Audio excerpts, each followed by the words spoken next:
It was a typical evening at the drive-in diner, the kind where bikers roll in, music blaring, and the smell of greasy burgers fills the air. But tonight, things were about to take an unexpected turn. A group of cheeky bikers, known for their wild antics, pulled up to grab some food.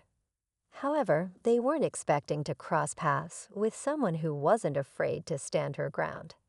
Enter the female Navy commander, tough, sharp, and confident.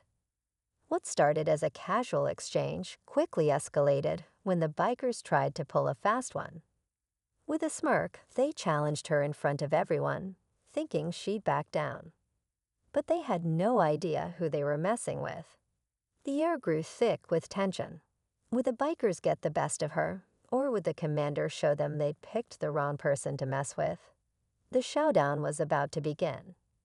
The diner fell silent as the commander, still in her crisp Navy uniform, turned to face the bikers. Her calm demeanor didn't match the brewing storm in her eyes. She wasn't one to be intimidated, not by the roaring engines or the cocky smirks they threw her way. But what brought her here tonight? Rumor had it she just returned to her hometown after a long deployment, hoping for a quiet evening at her favorite diner, a place filled with childhood memories. The bikers, oblivious to her background, continued their teasing, challenging her to prove she could hang with the big boys. Their leader, a burly man with a toothpick dangling from his mouth, leaned in with a mocking grin. The commander didn't flinch. Instead, she casually leaned back, her voice calm but firm as she delivered a single, cutting response. The tension grew thicker. Who would make the next move? The leader of the bikers chuckled, shaking his head as if amused by her confidence. "You've got guts, lady," he said, his voice dripping with sarcasm. But guts don't win challenges. His crew roared with laughter, revving their bikes in unison to make a point. The commander didn't blink.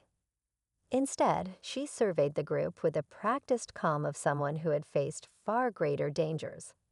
Her sharp gaze landed back on the leader, her words deliberate. "You might want to rethink this. I don't play games I can't win."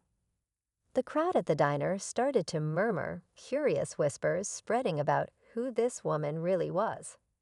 The waitress behind the counter leaned over to a customer, quietly explaining the commander's Navy background, her reputation for staying cool under pressure. Meanwhile, one of the younger bikers hesitated, clearly second-guessing the challenge. But his leader dismissed it, doubling down. "All right, Commander," he sneered. "Let's see what you've got." The tension was now electric. Would she take the bait, or surprise them all? The commander stood there for a moment, her expression unreadable, as if she were carefully weighing her next move. The leader of the bikers, now feeling the eyes of the crowd on him, tapped the handlebars of his bike impatiently. "What's the matter? Afraid you're out of your depth?" He taunted, his voice echoing across the parking lot.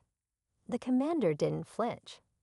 Slowly, she removed her jacket, revealing a simple, plain shirt beneath, an unspoken signal that she was ready for whatever was coming next. The crowd leaned in, the anticipation thick in the cool night air. Even the kitchen staff paused their work, peeking out from the diner's back window. One of the bikers, still uneasy, whispered to another, "You sure we're not making a mistake?" "She doesn't look worried." But the leader wasn't backing down, and now the stakes were clear. This wasn't just a challenge, it was a test of pride, skill, and who would walk away holding their head high. The commander took a step forward, her voice calm but carrying a weight that silenced the murmurs. "You set the terms," she said, locking eyes with the leader. "But don't say I didn't warn you when this doesn't end the way you expect." The crowd erupted in cheers and gasps, the tension now unbearable. Just as the leader smirked, ready to declare his challenge, a low authoritative voice cut through the crowd from behind. "I'd listen to her if I were you." Heads turned as an older man stepped out of the diner, wiping his hands on a grease-stained rag. He was the diner's mechanic, known around town for his no-nonsense attitude and sharp eye for trouble. The biker stiffened at his sudden appearance, and the commander allowed herself a faint smile, as if she knew reinforcements had arrived. "You don't know who you're messing with, do you?" The mechanic continued, his gaze fixed on the leader.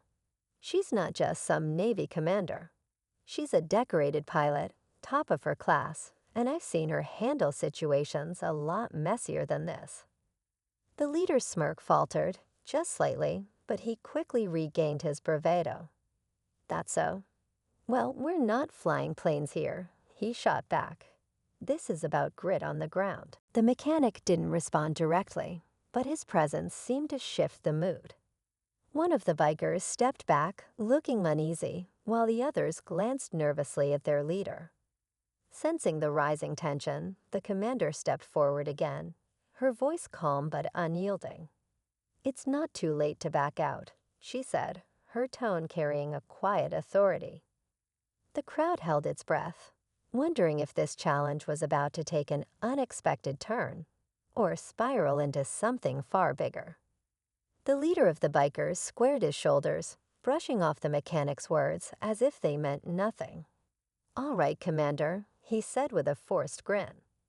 "Since you're so confident, let's make this interesting.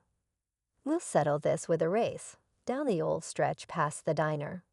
Winner takes the glory, loser eats their words." The crowd murmured in excitement, the air charged with anticipation. But the commander didn't move, her eyes narrowing slightly as she considered his proposal. Then, with a calm smile, she nodded. "Fine," she said, "but I picked the vehicles." The leader laughed, assuming she'd take a diner worker's car or borrow a bike. "Go ahead," he said smugly. The commander turned to the mechanic and handed him her keys. "Bring it around." Moments later, a sleek, black military-grade SUV rumbled into view, its engine growling like a beast. The biker's smirks faltered. "You didn't say anything about asterisk that asterisk," the leader stammered. The commander tilted her head. "You said a race, not a bike-only challenge." Backing out, she asked, her voice cool. But just as they were about to line up, the mechanic stepped forward, holding a small device.